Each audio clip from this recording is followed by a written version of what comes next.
Hey, I'm Isaac Ware, Director of Demand Gen over here at UserGems. I'm going to be talking about exactly how demand gens can accelerate pipeline and be involved in pipeline after the demo request.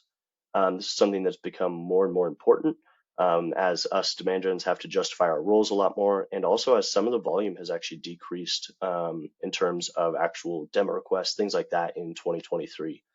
So we're looking at ways to convert that pipeline at a higher rate and help out our AEs a little bit. So again, we're going beyond pipeline, how demand gen can drive revenue after the demo request. One of the main ways we're doing this is with multi-threading through paid media. So we're actually using specifically LinkedIn to multi-thread. Um, on the sales side, whenever I'm talking with potential prospects or on customer calls or anything like that, whenever I bring up multi-threading, sales team always knows what I'm talking about. It's been a part of their vocabulary for decades, and they know exactly what it means. Marketing side, though, we get a lot of confused looks or questions as to what multi-threading actually is. Multi-threading is developing the relationships with multiple decision makers on the purchasing side in order to close that deal at a higher rate. So for us at UserGems, we have three musketeers, we call them. So for us, that's sales, marketing, and RevOps. We want all of those or all three of those involved in every single deal in order for us to close that deal at a higher rate.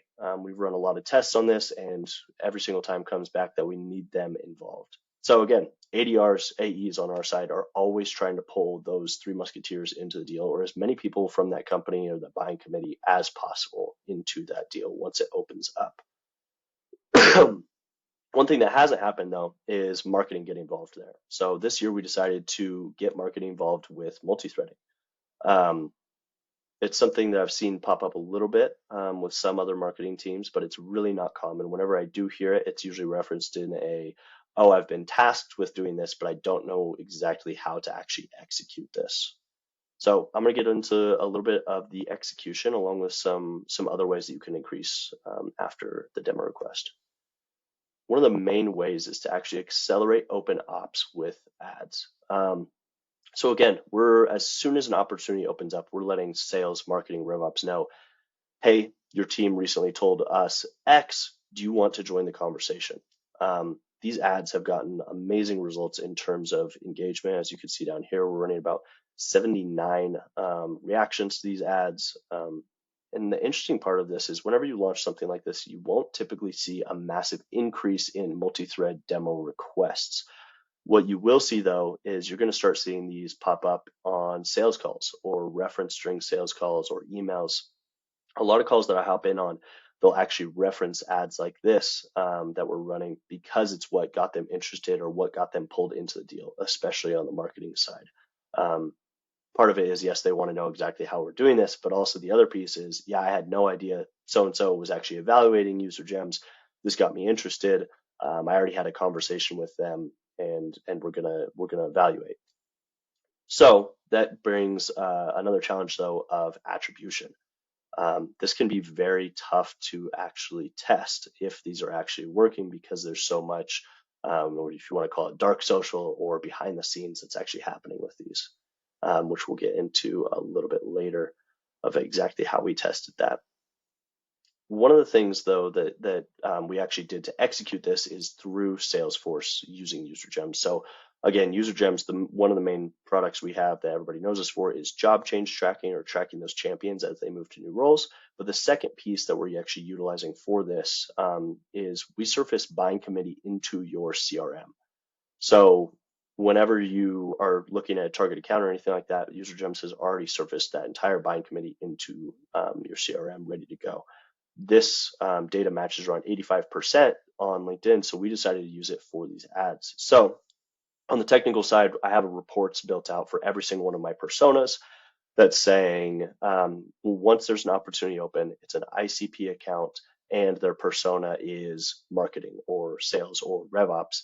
Those are all in separate reports. So all I have to do is have those going into LinkedIn so that I can run these. Definitely want to have a little bit higher refresh rate on those. So you're targeting people at a more accurate rate as they enter into these deals or exit deals. So you're not being irrelevant with your ads and your targeting. The second way we're actually doing this as well is by removing blockers. So yes, you want to multi-thread, but you don't want to multi-thread everybody. And that everybody outside of those three musketeers is actually CFOs. CFOs are massive blockers in deals. So you don't want to let them know necessarily, hey, do you want to join the conversation, or else your account executive team might hate you for that. What you do want to do though is social proof around them, and also talk to some of the points that they're bringing up on calls. For us, we're showing this quote from User Testing CFO, talking about it helped them, so they can get some of these points in, especially at a high frequency, but then also talking about churn rate, because of champions leaving. It's something we keep hearing from CFOs, so we want to address it. So by the time that they actually are joining these calls, we want to have them seeing a lot of ads like this. We want them to know UserGems name, what we're associated with, and what other CFOs are talking about in terms of UserGems.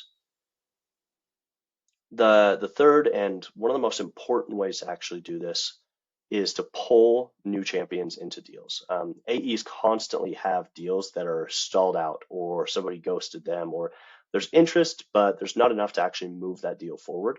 You want to pull in previous champions. So again, like I mentioned, UserGems tracks those champions, so we don't have to worry about finding those champions or manually actioning them, or doing outdated records or anything like that.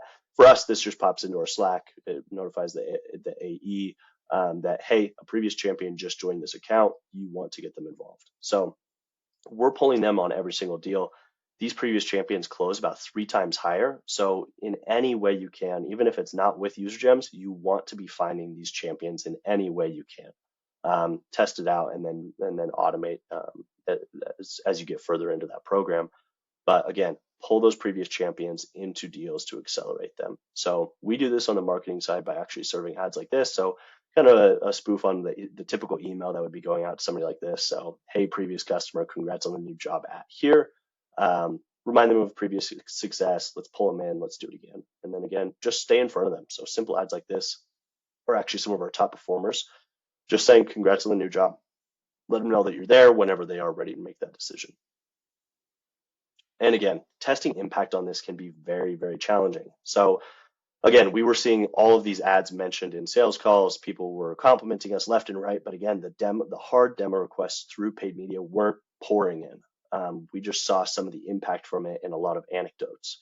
So we wanted to measure the impact across all the open opportunities through split testing. So again, tough thing to do through the paid media channel, but what you can do is do this through your CRM. So we actually added a custom field in saying A/B split test. We had values 1 through 4. So 1s and 2s were split test, 2s and 4s were not. So whenever an opportunity opened up, there was that 50-50 split between multi-threaded through paid media and not. And some of the results were pretty interesting. One of the main drivers of all the results I'm about to show you, though, is having more prospects involved in the deal. Whenever we run analysis on this, the more prospects, the better.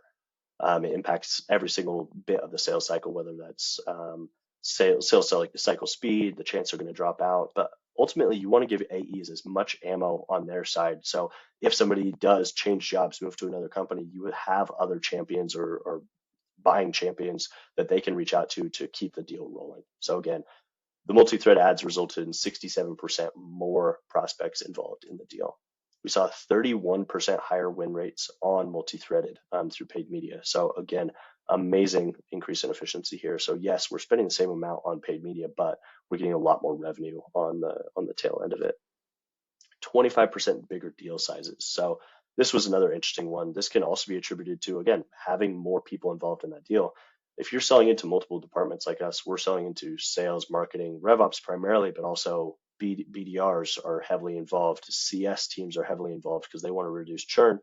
The more people involved, sometimes the bigger package you can sell, the more value they're going to actually see across the company. And then again, 17% shorter sales cycle. This is massive in terms of proving ROI on campaigns on the paid media side, but again, good for the company overall. So if you have any questions about any of the stuff that I talked about, or you have any interest in any other campaigns or questions about how we're executing this, reach out to me on LinkedIn, just Isaac Ware. I'm over here at UserGems. Always happy to hop on calls with people, just talk demand, talk about BDR processes behind this. But yeah, thanks.